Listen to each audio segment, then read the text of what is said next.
Já saíram os laureados com Nobel e Ig Nobel desse ano. E dessa vez tivemos brasileiros ganhando prêmios. Então vamos ver quem foram eles. O Prêmio Nobel de Literatura desse ano foi para a escritora sul-coreana Han Kang. Ela foi laureada por sua intensa prosa poética e profundidade psicológica que confronta traumas históricos e expõe a fragilidade da vida humana. O seu livro mais famoso é intitulado A Vegetariana, que conta a história de uma mulher que, em meio a diversas violências que ela sofre, decide parar de comer carne. O que parece ser uma decisão simples e corriqueira, mas que provoca reações desastrosas na vida pessoal e familiar dela. Depois, então, ela decide parar de comer completamente e se alimentar apenas de ar. Ela decide se tornar uma planta. Quem sou eu pra julgar essa decisão, não é mesmo? A Vegetariana, assim como outros 2 livros dela, Atos Humanos e o Livro Branco, foram publicados no Brasil pela editora Todavia. Então fica aqui a recomendação deles pra se alguém quiser conhecer a escrita dessa autora. Ou se você quiser esperar um pouquinho mais, no ano que vem vai ser lançado mais um livro dela aqui no Brasil pela mesma editora. E esse prêmio foi uma surpresa, porque ela não tava em nenhuma das listas de apostas cotadas para essa premiação. Mas não é exatamente inesperado se você levar em conta todo o contexto cultural daquele país. A Coreia do Sul foi o país que mais investiu em educação e em produção de cultura nacional nos últimos 50 anos. E a gente vê os resultados desses investimentos tanto na literatura, com esse prêmio e com vários outros livros coreanos sendo publicados em vários países, quanto também em outras produções culturais, como o K-pop e os K-dramas, que aqui no Brasil a gente convencionou chamar de doramas, que viraram uma febre e mostra muito da Hallyu, essa onda cultural sul-coreana que vem assolando todo o ocidente, que a gente adora. O prêmio de Fisiologia ou Medicina foi para 2 pesquisadores estadunidenses, pela descoberta dos microRNAs e seu papel na regulação gênica. Os microRNAs fazem a seleção de quais genes devem ser expressos, e assim cada tipo de célula é desenvolvido para conseguir fazer só a sua função específica dentro do corpo humano. O prêmio de Física foi para 2 pesquisadores dos Estados Unidos e Canadá, por criarem e implementarem atributos de redes neurais artificiais, sendo pioneiros na área de Machine Learning, o aprendizado de máquinas, que é a base das inteligências artificiais. O prêmio de Química desse ano foi para 2 pesquisadores do Reino Unido, um dos Estados Unidos, e ele está conectado com o prêmio de Física, porque 2 dos pesquisadores foram laureados por criar um modelo de inteligência artificial que é capaz de identificar a estrutura, o 3D da proteína, a partir da sua sequência de aminoácidos. E o terceiro pesquisador foi laureado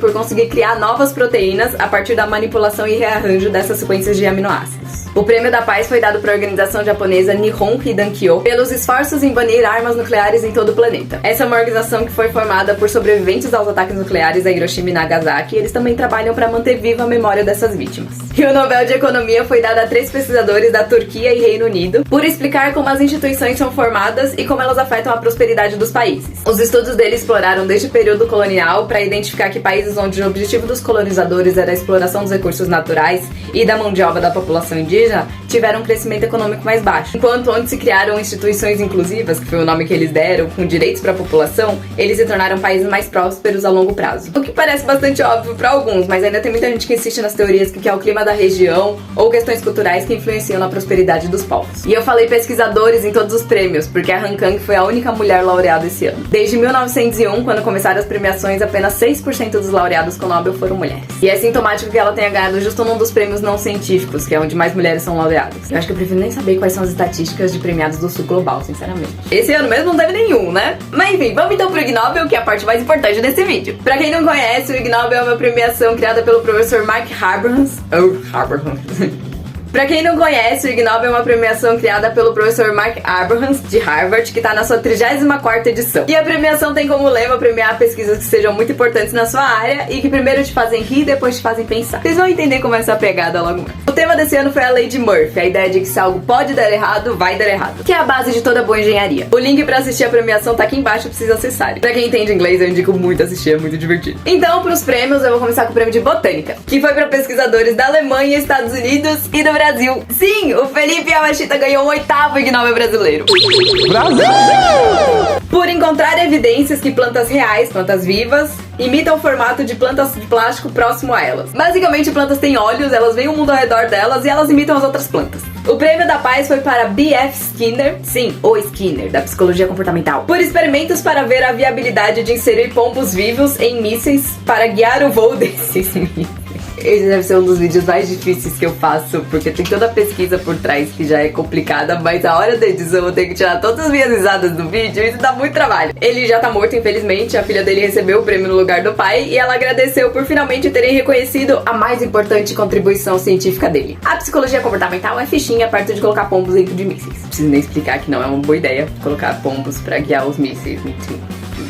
Só observação, assim. O Ig Nobel de Anatomia foi para pesquisadores da França e do Chile, por estudar se o cabelo das pessoas do hemisfério norte cresce na mesma direção no sentido horário ou anti-horário que das pessoas do hemisfério sul. O prêmio de medicina foi para pesquisadores da Suíça, Alemanha e Bélgica, por demonstrar que medicamentos falsos que causam dor são mais eficazes do que medicamentos falsos que não causam nenhuma dor. O tal do efeito placebo agindo aí. O prêmio de física foi para um estadunidense, por demonstrar e explicar o padrão de nado de uma truta morta, porque aparentemente nós temos muito a aprender com o comportamento de animais mortos. De verdade, a pesquisa foi muito boa, trouxe muitas contribuições para entender o comportamento dos peixes vivos. O prêmio de fisiologia foi para pesquisadores do Japão e dos Estados Unidos, por descobrir que muitos mamíferos são capazes de respirar pelo ânus. O Ig Nobel de probabilidade foi para pesquisadores dos Países Baixos, da Suíça, Bélgica, França, Alemanha, Hungria e República Tcheca, por demonstrarem teoricamente e a partir de 350.757 experimentos que quando você joga uma moeda, ela tende a cair do mesmo lado que ela tinha sido jogada originalmente. É uma tendência de 1%, não é muita coisa. O prêmio de química foi para pesquisadores holandeses e franceses, por usar cromatografia para separar vermes sóbrios de vermes bêbados.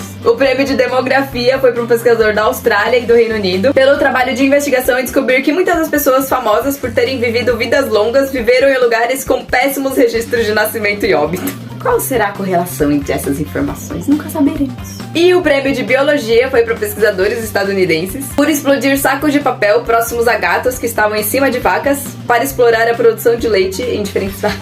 A teoria básica é que vacas produzem leite quando elas levam susto. Mas essa foi uma pesquisa publicada em 1941, então de lá pra cá a gente descobriu muitos outros jeitos melhores e mais saudáveis para estimular a produção de leite em mamíferos. Essas foram todas as categorias ganhadoras desse ano. Como sempre, eu deixo aqui a indicação pra vocês ouvirem o podcast Naruhodô, simplesmente porque ele é um podcast de divulgação científica que responde às pesquisas da audiência com base nos dados que a ciência já tem sobre isso. Então ele é muito interessante e muito legal só por isso mesmo. Mas também porque todo ano eles fazem um episódio duplo sobre o Ig Nobel. Nesses episódios eles leem todas as pesquisas que ganharam os prêmios e dão muito mais informações sobre elas do que eu dei aqui nesse vídeo. Inclusive, o primeiro episódio tá com uma participação especial do Felipe Yamashita, que foi o brasileiro que ganhou a categoria de botânica desse ano. E mesmo que esse ano não tivesse a categoria de literatura, a parte legal do Ig Nobel é que todas as pesquisas são importantes e interessantes, cada uma do seu jeito. Pode não parecer, mas todas elas têm contribuições pra nossa vida e pro nosso cotidiano. Mas sim, a premiação toda é meio pra você zoeira entre cientistas e a galera toda entrando na onda. Inclusive, na cerimônia, os prêmios são dados por ganhadores do Prêmio Nobel real e eles se divertem um monte durante a festa toda. E é claro que todos os ganhadores levam um prêmio de $1 trilhão